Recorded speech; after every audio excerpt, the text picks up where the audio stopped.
Hello বন্ধুরা, সবাই কেমন আছো? আশা করছি সবাই খুব ভালো আছো। তো দেখো, আজকে নিয়ে এসেছি পাবদা মাছ।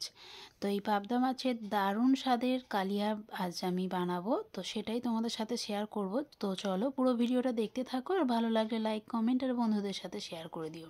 আর আমার চ্যানেলটাকে অবশ্যই সাবস্ক্রাইব করে রেখো। তো দেখো, এখানে পাবদা মাছগুলোর মধ্যে আমি নুন আর দিয়ে দেবো পরিমাণ মতো হলুদ গুঁড়ো, আর দিয়ে দেবো সামান্য একটু সরিষার তেল। ভালো করে পাবদা মাছগুলোকে আমি ম্যারিনেট করে নেব।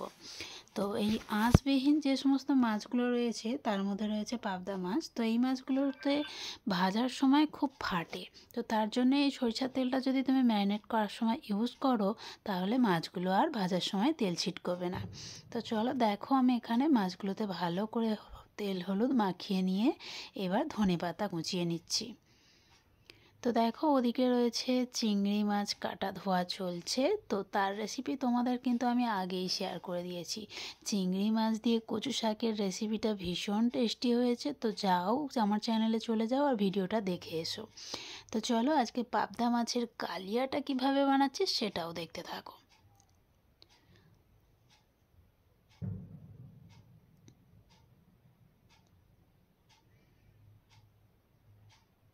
তো ধনেপাতাগুলো কুচি করা আমার হয়ে গেছে। এবার এগুলোকে আমি ধুয়ে নেব। আর এদিকে দেখো, কড়াটাকে খুব ভালো করে গরম করে নিয়ে দিয়ে দিচ্ছি আমি সরিষার তেল। এবার নুন, হলুদ আর সরিষার তেল দিয়ে মাখানো মাছগুলো এবার একে একে আমি ভেজে নেব।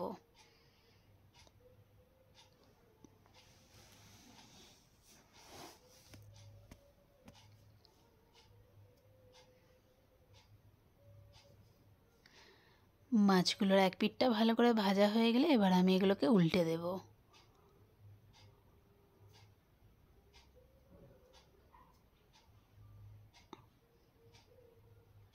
তো এইভাবে সবগুলো মাছ আমি ভেজে নিয়েছি। মাছগুলো এবার আমি তুলে নিয়েছি।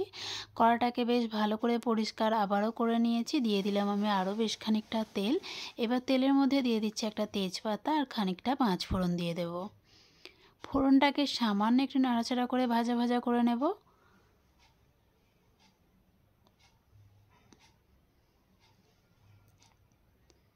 এবার এর মধ্যে দিয়ে দেব একটা বড় সাইজের পেঁয়াজ আমি কুচি করে রেখেছিলাম সেটা। এবার দিয়ে দেব পরিমাণ মতো নুন।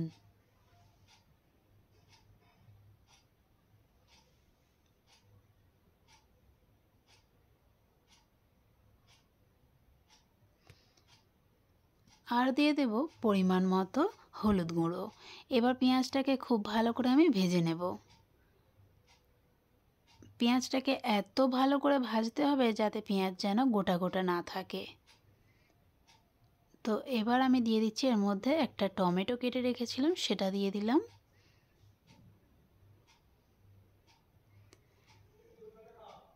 এবার দিয়ে দেবো আদা আর রসুন বাটা। তো এই পাবদা মাছের কালিয়া বানানোর জন্য অবশ্যই আদার সাথে সামান্য কয়েক কোয়া রসুন তোমরা দিও, তাতে টেস্টটা খুব ভালো আসবে।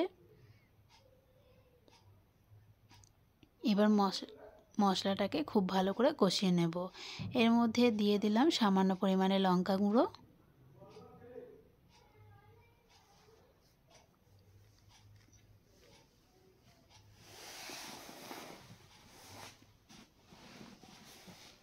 এবার দিয়ে দেব সামান্য পরিমাণ ওই 1 চা চামচ মতো জিরে গুঁড়ো আর 1 চামচ মতো ধনে গুঁড়ো।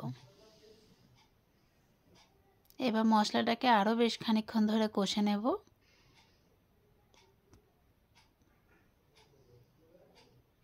মশলা যত ভালো করে কষাবে ততই পাবদা মাছের এই কালিয়ার টেস্টটা ভালো আসবে।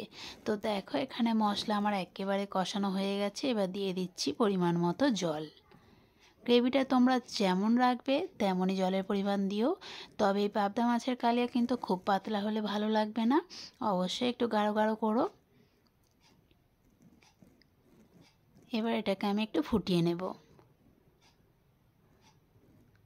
দেখো, চারিধার দিয়ে ফুটতে শুরু হয়ে গেছে। এবার আমি একে একে ভাজা মাছগুলো দিয়ে দেব।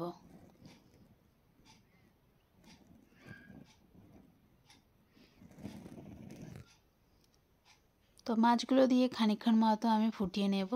এবার উপর থেকে দিয়ে দেব সামান্য একটু ধনেপাতা কুচি আর দিয়ে দেব সামান্য একটু গরম মশলা। পাবদা মাছের কালিয়াতে অবশ্যই তোমরা গরম মশলা অ্যাড করো, তাতে কি হবে ফ্লেভারটা দারুণ আসবে।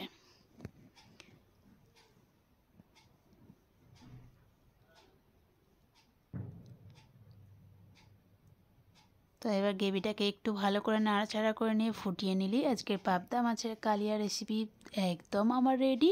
তো তোমাদের কেমন লাগলো আমার আজকের এই রেসিপি অবশ্যই কমেন্টে জানিও। আর যারা যারা এখনও আমার চ্যানেলটাকে সাবস্ক্রাইব করোনি অবশ্যই গিয়ে সাবস্ক্রাইব করে নাও চ্যানেলে।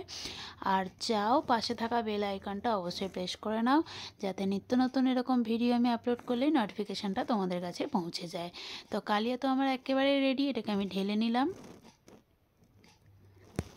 তো দেখো পাবদা মাছের কালিয়াটা কতটা লোভনীয় দেখতে হয়েছে আর খেতেও দারুণ হবে। টাটা।